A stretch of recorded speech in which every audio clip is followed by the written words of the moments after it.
All right, back over at the shop. I'm working on the 70 and got some more stuff done here. So it's looking pretty dang good.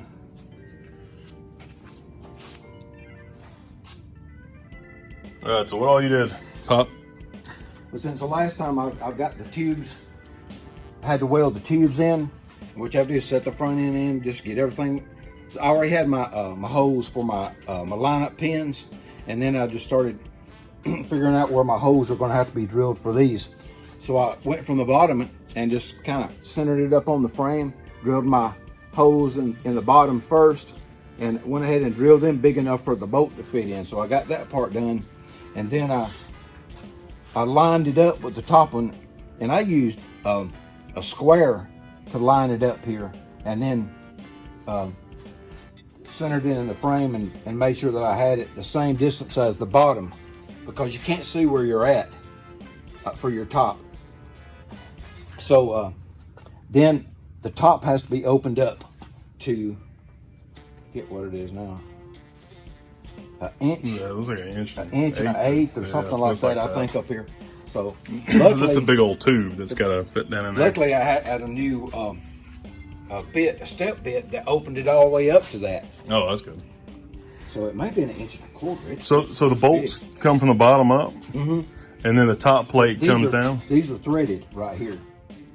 So you actually, this is the main part that holds it. Is your bolt comes up and pulls down here. I got you. So so you torque that part when you're finally done. You torque that part, and then this part is the top plate. Just sets over this. And this goes like this. I don't have these bolts in yet, but right. And then you just run the nuts down to hold it up. Then you run the nuts down on this, which I have the old nuts there, but I have brand new bolts and nuts when I finally get ready to put all this in. And that'll pull down to that. I gotcha. So that's pretty strong, even if you didn't box it. Yeah, probably fine. I mean, really, but you might as well box it. So I guess that's the next step. Yeah, right? everybody says to go ahead and box it. So I figured, well, it does add a lot of strength back. For sure, yeah. So I just made templates of what I needed. See, that's the driver's side. That was over here. And then this one was here. And I just kind of kept looking at it until I could figure out where my angles were. And then you see, I made these notches here, but I found out I didn't need those. I needed to just keep it straight across. Matter of fact, on that side, I end up having to weld another little wedge to be able to drop down farther. But anyway, I just figured out where I wanted to, and I just made my little template. And then you cut that out of 1/8 inch? Yeah, 1/8 inch steel, which was just scrap from work. Just part of old piece of old metal. Yeah, it came on a pallet where we got some machines in, and they were going to scrap them. So all this metal came from work, and it was just going to be scrapped. And then this was the driver's side. This one, I kept this piece in, so the back part didn't tilt down. I tilted it up. Oh, tilted it out towards it. Yeah, and this one went like this. So this fit in here. And then this one kicked up, which made me line up better here. With that. Once I welded it here and here, then I tapped this down till it lined up with the other, and then just welded it up. But everything went together pretty good, except my welds are not perfect, but you know, you're not a certified welder yet. No, maybe I will be by the time I'm done with this. So next, we got the equipment now, though. Yep. We've never been able to do really good welds until now. We got that Lincoln over there. This was your Christmas present to yourself, wasn't it? Yes, it was. And argon, all the good stuff to go with it, and then the tanks over there for cutting it out. Yeah. Daddy's been collecting parts on doing this job for 3 years or more. I think it was like 5 years. Yeah, it's been a long time. It's been a long time. Then the next thing was I made this. I pulled the front end back out again. This thing's been in and out about 10 times so far, and I still got to take it in and out a few more times. Oh, really? Yeah. You just have to keep taking it in and out to get everything figured out. So I made my pattern for these back here, and then I decided, I put these holes in there and decided, no, I don't want that hole in it right there. It's going to be it's way up here. It's going to be way up here and up under here too far.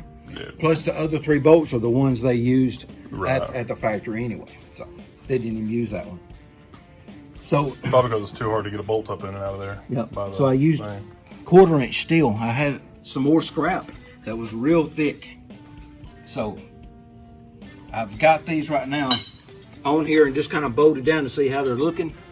And then you're going to weld a plate from the side straight down? What I've got to do is take this back out again, at least drop it down and get these out, because I'm not happy with this right here. And the reason why, this is so thick at the back, it touches at the back. It's actually kicking it back and not seating all the way over there. Oh, I see it. Yeah. I could probably pull it up, but that means it's going to be tweaking on this front. Yeah. So what I'm going to do is I'm going to cut this along here, Notch it. and just notch it and take a piece of that 1/4 inch out right there, so it can at least pull on up.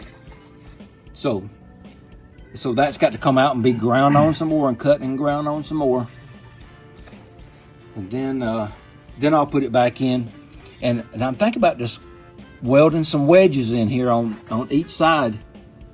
This right here, I was going to put just an L bracket up like this, but I think if I fill all this in with a wedge, it might be stronger. Yeah, and then do a gusset or something? Yeah, I might probably don't even need a gusset then, but I might go ahead and put one. I mean, just cut a little triangle and weld it in there.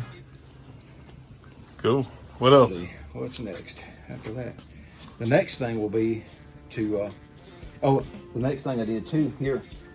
Luckily, these holes right here line up really good with this front hole right here.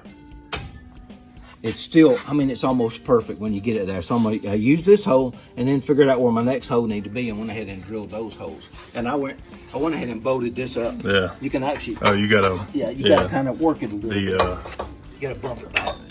those got to get lined up. You gotta sweep it.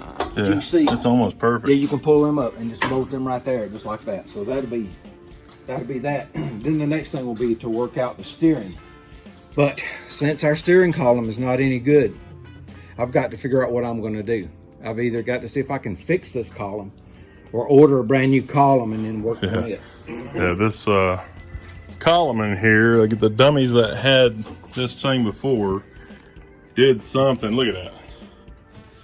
That's JB Weld or epoxy or something. They epoxied the steering wheel onto the shaft. So we don't know what that looks like under it. We imagine they probably tried to weld it and then epoxied it and all kinds of stuff. So that's extremely dangerous. So we got to get rid of that completely. Whether it's seeing what's under there and changing out the shaft or changing out the whole column. So that's gonna be a little bit of a hurdle for sure. Yep. So.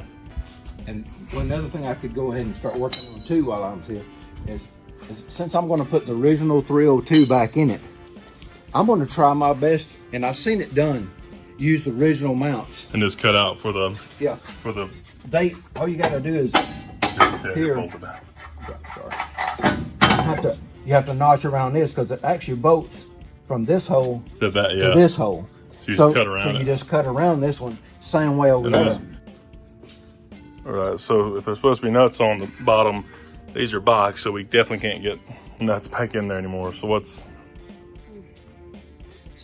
what I could do is use bigger bolts than they can with. Maybe you can drill out the original ones and then just tap these holes right here for the next size up. Yeah. And let's do that. And then I could bolt these down because the main support would be here anyway. Right. What I would do is put a plate down here, and where this comes down to, I've seen it done where you got to make it hit this right here. You could technically weld into the frame, but you'll never be able to do anything but a small block in here unless you cut them out. You know, well, and actually that part that goes on here may be the same as the big block. That part, right. It's the rubber mount is probably maybe the only thing that's different. Yeah, you could weld that. So you just weld it directly to the frame and bolt it. Yeah, that would probably be safer if you did that. You could always cut it loose. Just yeah, I mean, you could always cut, so you could cut it loose if you wanted to. But the main support would be down here anyway, where this comes down to your, I'd use some thick metal. Yeah, because you got to make all that stuff up anyway. You got to make all that up anyway, so. All right, guys, that's it. Got some more done. Like I said, Daddy's retired, so he's doing a whole bunch of stuff during the week, and we only get to look at it and play around with it while we're over here. So, but I'm glad it's getting done. So, a bunch of work.